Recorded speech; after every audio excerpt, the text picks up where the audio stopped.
In this video, we're going to show you how to be able to make your own doll for that favorite little girl in your life. And the nice thing about it is you can do some things that will help the doll resemble that little girl. You can add the detail to the face and the lips. You can even choose from 10 different eye colors so that the doll can be your original creation for that favorite little girl in your life. You can see that you can get incredible detail. And believe it or not, you can make these adorable little girls in just a few minutes, and I'm going to show you how. I think the first thing we're going to cover is the paint. Now, we use Authentic Reborn transparent paint, and the reason that we choose Authentic Reborn is because it is so incredibly similar to the vinyl itself. So it's like, really, it's like painting vinyl on vinyl, which is one of the reasons that it bonds so well. Authentic Reborn paints mechanically bond with the vinyl, and that way they'll be on there for a lifetime. And of course, the other feature that I like is the fact that they're incredibly transparent. You don't need any thinner at all. You use the paint right out of the jar, and it's transparent right out of the jar. There's two ways actually to make these little baby girls. We're going to make the quick version.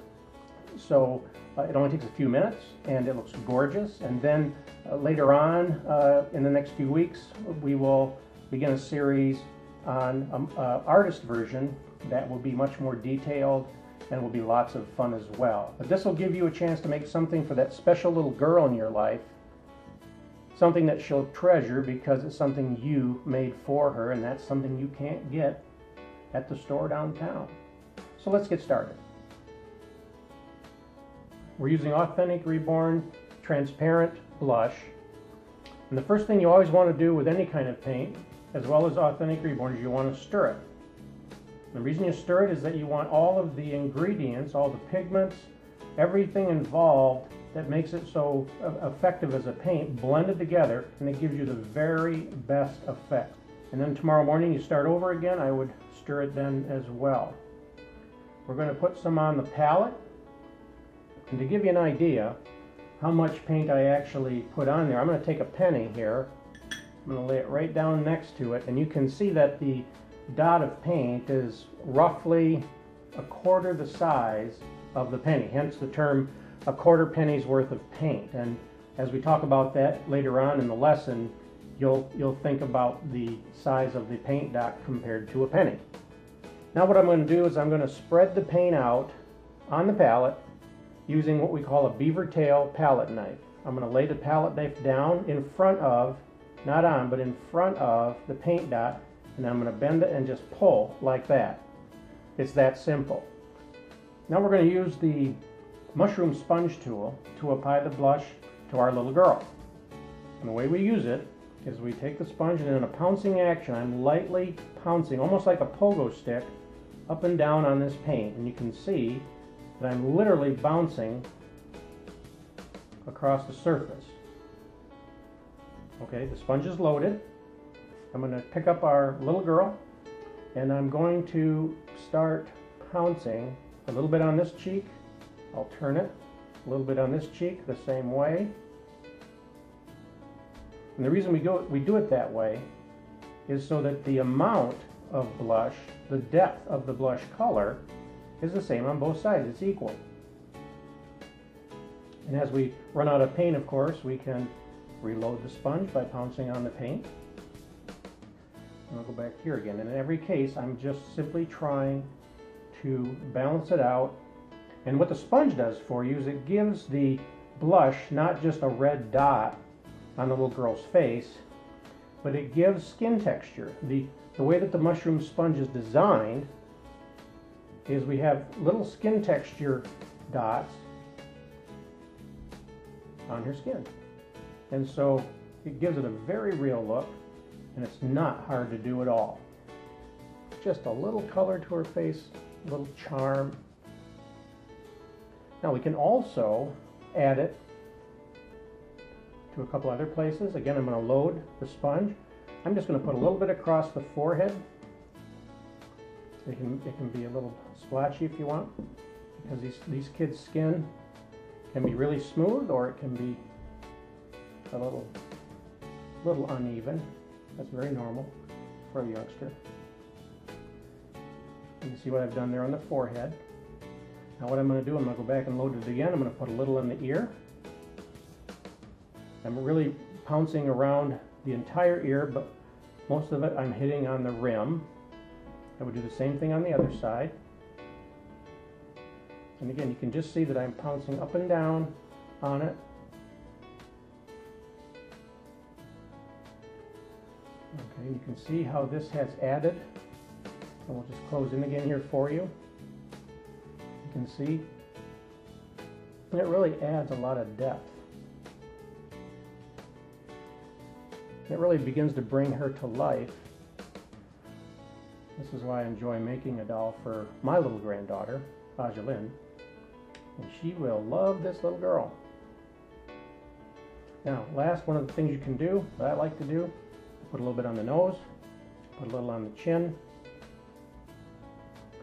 And that's it for blushing our little girl.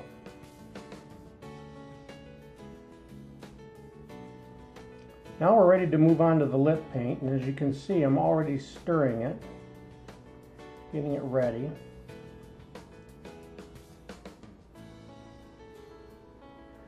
Again, I'm going to put a drop, ideally about a quarter penny there.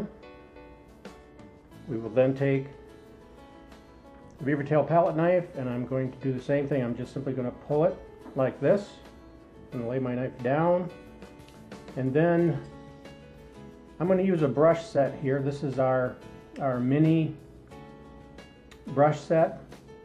It comes with this tiny little brush that we will use for tight little detail areas. It comes with a broader brush for more open spaces that we want to paint.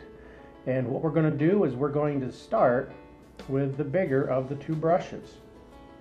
Now we'll bring our little girl into the scene, and I want to show you something. We'll take the flat of the brush. Notice the brush is almost like a beaver tail. It's flat and round. And you notice how we've got the paint spread here. I'm going to just literally lay the brush in. Can you see where I picked it up? You can see where the paint, see where it is? You can see where the paint has been lifted off. I'm going to turn the brush over, and you can see where the paint is now on the bottom of the brush. I want to control how much paint I get on the brush. I want a thin film, and you'll notice with the beaver tail palette knife we were able to pull the paint out, spread it out into a very thin film. Now after we've done that, we're going to apply the paint to the little girl's lips, and we're going to take the brush, we start painting the lips. I take the point of the brush and I'm going to reach all the way inside. You see now I'm inside her mouth, and I'm going to pull out like this. I'll reach in, I'll pull out, I'll reach in, I'll pull out.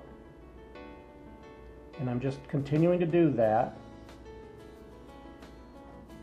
And then you can see how now the color is coming down further as I'm pulling outward. You want to pull outward from the interior of the lips, because we don't want a very well-defined edge on the lip. We want it to be soft.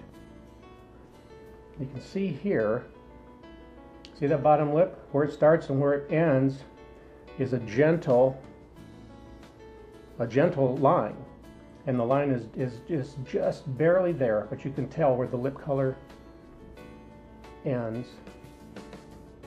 I'm going to reload the brush. Again, I'm just laying it in the paint. I'm going to pick it up, and this time we're going to do the upper lip. Again, we're going to reach all the way in, but I'm going to start right at the center. I'm going to reach in, I'm going to pull out, reach in, pull out. And I'm going to go to the other side, and I'm reaching in and pulling out. We want that nice feathered look at the edge of the lip line, and you can achieve that best by pulling out from the center of where the lips part to the edge of the lip line.